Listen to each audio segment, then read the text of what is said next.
എല്ലാവരും പെട്ടെന്ന് ഷോക്ക് ആവുകയാണ്. എന്നെ എല്ലാവരും കൂടെ കുറെ പിന്തിരിപ്പിക്കാനൊക്കെ ശ്രമിച്ചു. കണ്ണൻ ജോലി റിസൈൻ ചെയ്യരുത്, 5 പൈസ പോലും എൻ്റെ കയ്യിലില്ലെന്ന് അവർക്കറിയാം. പക്ഷെ എൻ്റെ ഡിസിഷൻ സ്ട്രോങ് ആയിരുന്നു. വാട്ട് ഈസ് നെക്സ്റ്റ് എന്നതിനെ കുറിച്ച് എനിക്കൊരു യഥാർത്ഥ പിക്ചർ കിട്ടിയിട്ടില്ല. പക്ഷെ ഞാൻ ഒരു വലിയ ഭ്രാന്തമായ ഒരു കാര്യം ഞാൻ ചെയ്തു. ഇതെങ്കിലും കർത്താവ് കാണട്ടെ.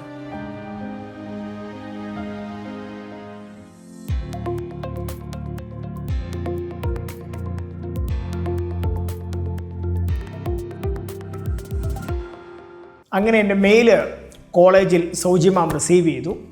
എല്ലാവർക്കും പെട്ടെന്നൊരു ഷോക്കാണ്. എൻ്റെ കൂടെ റൂംമേറ്റ് ആയിട്ടുള്ള ബോണി സാറ്, അൽജി സാറ് പാലക്കാരനാണ്. ബോണി സാറ് എൻ്റെ കൂടെ കോളേജിൽ എൻ്റെ സീനിയറായിട്ട് പഠിച്ച ആളാണ്.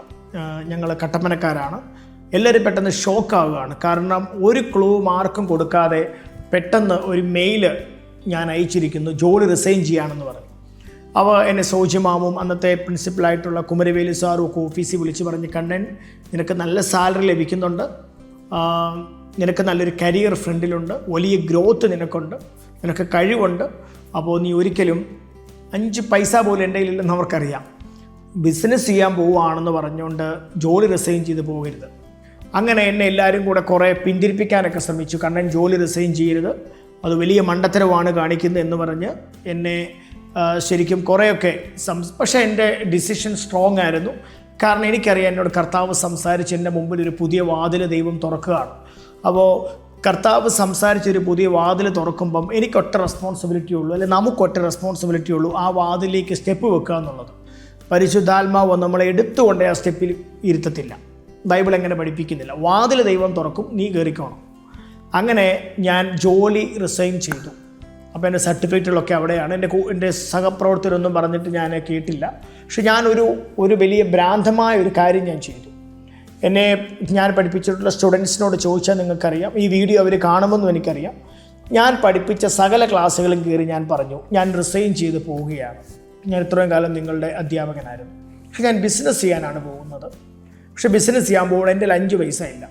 പക്ഷേ ഞാൻ യേശുവിനെ വിശ്വസിക്കുന്ന ആളാണ്. യേശുവിന് മതത്തിൻ്റെ വക്താവാണെന്ന് ഞാൻ വിശ്വസിക്കുന്നില്ല. അപ്പോൾ ഞാൻ യേശുവിനെ വിശ്വസിക്കുന്ന ആളാണ്. യേശു എന്നെ ബിസിനസ് വളർത്തുമെന്ന് ഞാൻ വിശ്വസിക്കുന്നു എന്ന് ഞാൻ പഠിപ്പിക്കുന്ന സകല ക്ലാസ്സിലും കയറി പറഞ്ഞിട്ടാണ് പോകുന്നത്. കാരണം ഞാൻ ഇങ്ങനെ ഹൃദയത്തിൽ ഓർത്ത്, ഇതെങ്കിലും കർത്താവ് കാണട്ടെ.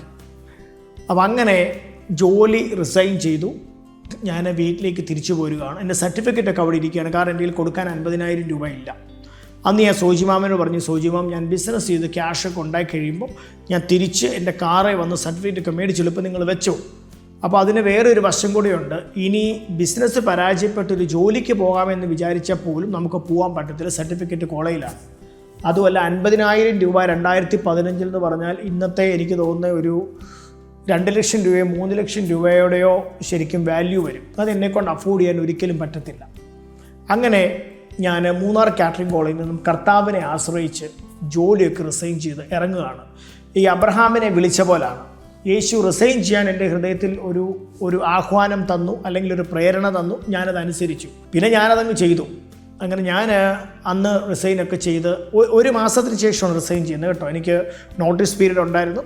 ആ നോട്ടീസ് പീരീഡ് മുഴുവൻ ഞാൻ പഠിപ്പിച്ച് പോർഷൻസൊക്കെ തീർത്ത് ഏറ്റവും വൃത്തിയായിട്ട് 1 മാസത്തിന് ശേഷം ഞാൻ കോളേജിൽ നിന്ന് ഇറങ്ങി.